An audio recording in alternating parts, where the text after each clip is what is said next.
নমস্কার, আমি বিপ্লব সরকার। আমি 2016 সালের সমস্ত যোগ্য শিক্ষক শিক্ষিকার হয়ে কিছু বাস্তব সত্য আমার এই ভিডিওর মাধ্যমে তুলে ধরতে চাই।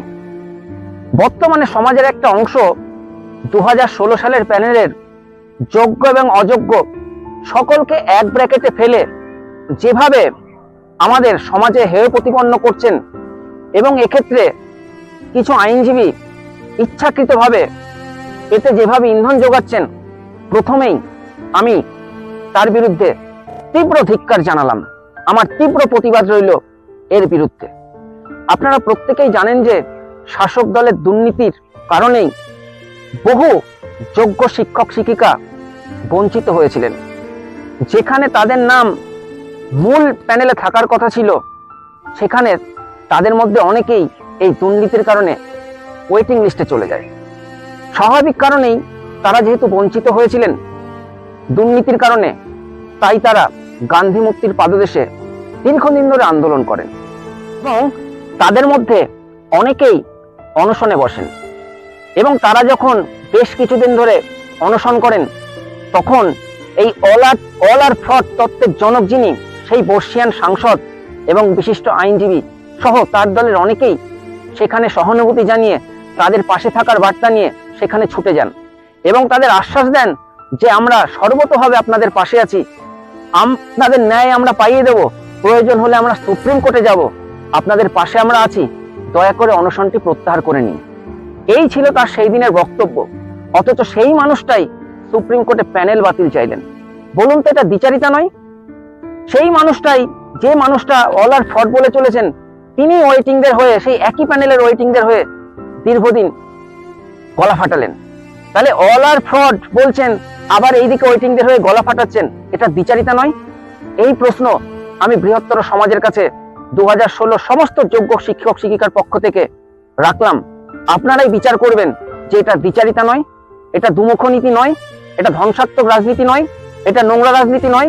এই প্রশ্ন আমি আপনাদের সামনে রাখলাম। বিচার করার দায়িত্ব আপনাদের।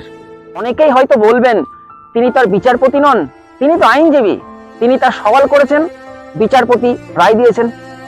তাদের কাছে আমার প্রশ্ন, যে ওয়েটিং লিস্টের প্রার্থীদের হয়ে তিনি দীর্ঘদিন গলা ফাটালেন, তাদের হয়ে কথা বললেন, তাদেরকে তিনি বঞ্চিত করেননি?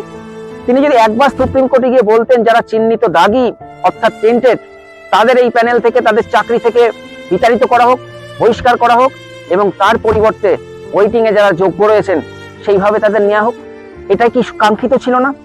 এটা হলে কি সুবিচার হতো না? এবং তিনি যদি এই সওয়াল সুপ্রিম কোর্টে করতেন, তাহলে কি ওই রায় হতো? এই জঘন্যতম একটা রায় হতো? যোগ্য অযোগ্য নির্বিশেষে সকলকে বলি হতে হতো? এমনকি তিনি যে ওয়েটিংদের হয়ে গলা ফাটালেন, তাদেরও জীবনে এই দুর্দশা হতো? সকলের কাছে এই প্রশ্ন আমি রাখলাম। বিচার করার দায়িত্ব আপনাদের। আর আপনি প্রতিনিয়ত অল আর ফ্রড বলে চলেছেন। একবার ভাবুন, আপনারা নিশ্চয়ই সুবল স্যার যখন মারা গেলেন, তখন ফেসবুকে তার বিভিন্ন ভিডিও দেখেছেন। তার বাড়ি এই 2025 সালেও কাদা ডিঙিয়ে তার বাড়িতে যেতে হয়। তিনি একজন আদিবাসী সম্প্রদায়ের সন্তান, প্রথম জেনারেশন লার্নার, তিনি বাড়ির প্রথম চাকরিজীবী, একটা আদিবাসী সম্প্রদায়ের সন্তান, যার আমি নিশ্চিত তার বাড়িঘর দেখেই মনে হয় যে তিনি কি সংগ্রাম করে এই জায়গাটা এসছেন। আপনি তো ফ্রড বলছেন সকলকে। আরে ফ্রড করতে গেলে তো 10-12 লাখ টাকা লাগে। তার ঘর বাড়ি দেখে এই 2025 সালে তার যা ঘর বাড়ির অবস্থা, তাহলে নিশ্চয়ই বুঝতে পারছেন তিনি যখন ছাত্র ছিলেন, অর্থাৎ 2010 সাল, 8 সাল, 12 সাল, তখন তার অবস্থা আরো কত করুণ ছিল। এই করুণ অবস্থায় তার পক্ষে 10-12 লাখ টাকা জোগাড় করা সম্ভব? এই প্রশ্ন আপনাদের কাছে রাখলাম। আমি নিশ্চিত এই সুবল স্যারের বাড়িতে হয়তো একসময় একটা বসতে দেওয়ার চেয়ার পর্যন্ত ছিল না। আমি নিশ্চিত এই সুবল স্যার হয়তো মাঠের শাক পাতা খেয়ে, তীব্র সংগ্রাম করে, হাল না ছাড়া মনোভাব নিয়ে, দাঁতে দাঁত চেপে, খেয়ে না খেয়ে লড়াই করে এই চাকরিটি অর্জন করেছিলেন। আর আপনি বলছেন অল আর ফ্রড? যে মানুষটি মারা গেল, সুবল স্যার, এই শাসক দলের সীমাহীন দুর্নীতি, বিচার ব্যবস্থা এবং আপনাদের মতো কিছু আইনজীবীর জন্য মারা গেলেন, অন্তত তার আত্মাটাকে তো শান্তি পেতে দিন। দয়া করে হাত জোর করে বলছি, অল আর ফ্রড বলবেন না। সুবল স্যারের আত্মাকে অন্তত শান্তি পেতে দিন। আপনাদের মনে হয় যে সেই মানুষটার কাছে 10-12 লাখ টাকা ছিল, যে মানুষটার একসময় ভাত জুটতো না? আপনারা তো ফেসবুকের বিভিন্ন ভিডিওতে দেখেছেন তার বাড়ির কি করুণ অবস্থা। তাহলে চাকরি পাওয়ার পর যার বাড়ির এরকম করুণ অবস্থা হতে পারে, তাহলে আগে তার কি অবস্থা ছিল? এই প্রশ্ন আমি আপনাদের সামনে রাখলাম। আপনারা নিশ্চয়ই যুক্তিবাদী, আপনাদের যুক্তিবাদী মন এর বিচার করবে। যদি কিছু ভুল বলে থাকি অবশ্যই ধরিয়ে দেবেন। যারা এখনো সিপিআইএম নামক দলটিকে ভালোবাসেন, যারা কিছু পাবে না জেনেও তাদের বিভিন্ন মিটিং মিছিলে যান, যারা এই শূন্য পাওয়া দলটিকে হৃদয় থেকে ভালোবাসেন, তাদের সকলের কাছে আমার হাত জোর করে অনুরোধ, প্লিজ এই অল আর ফ্রড এর বিরুদ্ধে গর্জে উঠুন, প্রতিবাদ করুন। কারণ কোন সুস্থ স্বাভাবিক মানুষ অল আর ফ্রড এই কথা বলতে পারেন না। কারণ একটা প্যানেলে যত দুর্নীতি হোক সকলে কখনো ফ্রড হতে পারেন না। 100% দুর্নীতি কখনো হতে পারে না।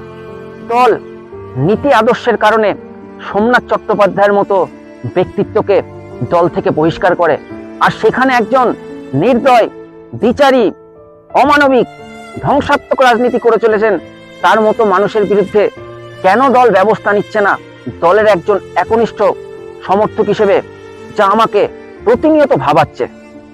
শুভবুদ্ধি সম্পন্ন মানুষের কাছে আমার অনুরোধ যে আপনারা অন্ধ রাজনৈতিক আনুগত্য সরিয়ে 2016 সালের যোগ্য শিক্ষক শিক্ষিকার পাশে এসে দাঁড়ান এবং তাদের বাঁচতে দিন।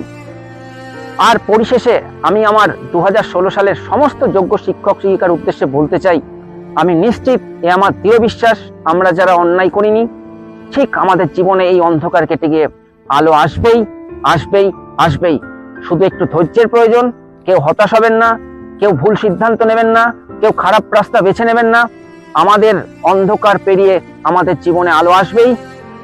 সকলে ভালো থাকবেন। ধন্যবাদ, নমস্কার।